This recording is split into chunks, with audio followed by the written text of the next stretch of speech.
तो भगवान द्वारिकाधीश द्वारिका में बैठकर माता रुक्मणी उन्हें भोजन परोस रही थी। प्रभु भोजन का वक्त हो गया है, प्रसादी ग्रहण कीजिए। भगवान बोले रुक्मणी मुझे कहीं जाना है। कहाँ जाना है स्वामी? जाना है, मेरे भक्त को मेरी जरूरत पड़ने वाली है। तो आप जाते क्यों नहीं? चले जाइए ना जल्दी से। भगवान बोले कैसे जाऊं? जब मेरा भक्त बुलाएगा तब तो जाऊंगा। तो रुक्मणी माँ ने कहा जब बुलाता ही नहीं तो आप तैयार क्यों बैठे हैं? भगवान बोले मैं तो तैयार बैठा हूं अपने भक्त के लिए, पर वो बुलाए तो सही। द्रौपदी ने बुलाने में बड़ी देर लगा दी। बताओ भगवान ने आने में देर लगाई या माता द्रौपदी ने बुलाने में देर लगाई? बुलाने में देर थी। पहले किसे बुलाया? अर्जुन, भीम, नकुल, सहदेव, युधिष्ठिर। कोई ना आया। तब कहा गोविंद अब आपके सिवा कोई नहीं है। और जब पुकारा दोनों हाथ उठा करके श्याम सुंदर को ऐसे पुकारा, हे गोविंद अब कोई नहीं है आपके सिवा। जब दोनों हाथ उठाकर गोविंद को पुकारा द्रौपदी ने, तो भगवान उसी समय द्रौपदी जब पुकार रही थी, रुक्मणी माँ भोजन की थाल लेकर के भगवान के सामने बैठी। भगवान से कह रही हैं भोजन कर लीजिए, ठंडा हो जाएगा। भगवान तोड़कर रोटी साग लगाकर और खाने ही वाले थे कि रुक्मणी द्रौपदी माँ ने पुकारा। उसी हाल में दौड़ पड़े द्वारिका से और दौड़ करके वस्त्र का अवतार लेकर भगवान वस्त्र बनकर द्रौपदी के बदन से लिपटने लगे। द्रौपदी की लाज ना चली जाए, द्रौपदी की साड़ी ना उतर जाए। खुद साड़ी बनकर भगवान ने द्रौपदी माँ की रक्षा की, लाज बचाई। जब द्रौपदी की साड़ी बनकर भगवान खींचने लगे, दुशासन खींचता गया, ढेर लग गया साड़ी का। बोला कि साड़ी भी चिनारी है कि नारी भी साड़ी है कि साड़ी ही की नारी है कि नारी ही की साड़ी है। द्रौपदी ने कहा मूर्ख, ना साड़ी भी चिनारी है ना नारी भी साड़ी है, ना साड़ी ही की नारी है ना नारी ही की साड़ी है। ये तो वृंदावन बिहारी है जो चीर बनकर खिंचा जा रहा है, खिंचा जा रहा, खिंचा जा रहा। ये भगवान है।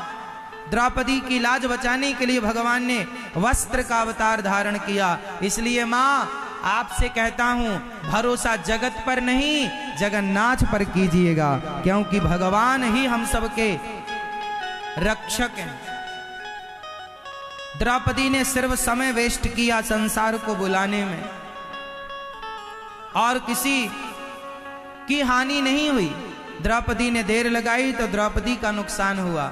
इसलिए भगवान को देर से नहीं जल्दी से बुलाओ और भगवान से कहो कि हे प्रभु आप ही हमारे रक्षक हैं, आप ही हमारे अन्नदाता हैं, आप ही हमारे पालनहार हैं। समर्पण करो भगवान के चरणों में। भगवान ने द्रौपदी की रक्षा की, लाज बचाई।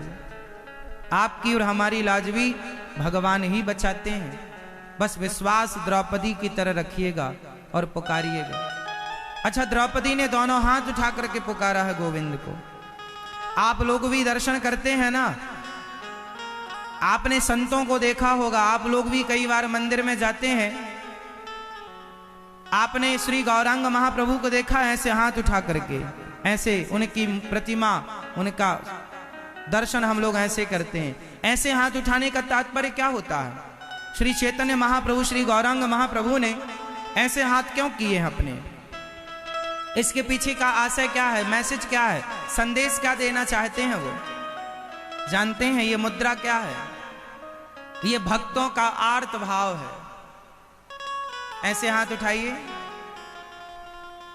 आप जब भी मंदिर जाया करो तो ऐसे हाथ उठा के दर्शन किया करो, ऐसे हाथ उठा के भगवान को पुकारा करो। ऐसे हाथ उठाने के का अर्थ ये हुआ कि जब आप छोटे से बच्चे को देखते हैं ना और वो आपकी गोद में आना चाहता है तो वो अपने दोनों हाथ ऐसे ही उठाता है, जैसे श्री चैतन्य महाप्रभु ने दोनों हाथ उठाए हैं।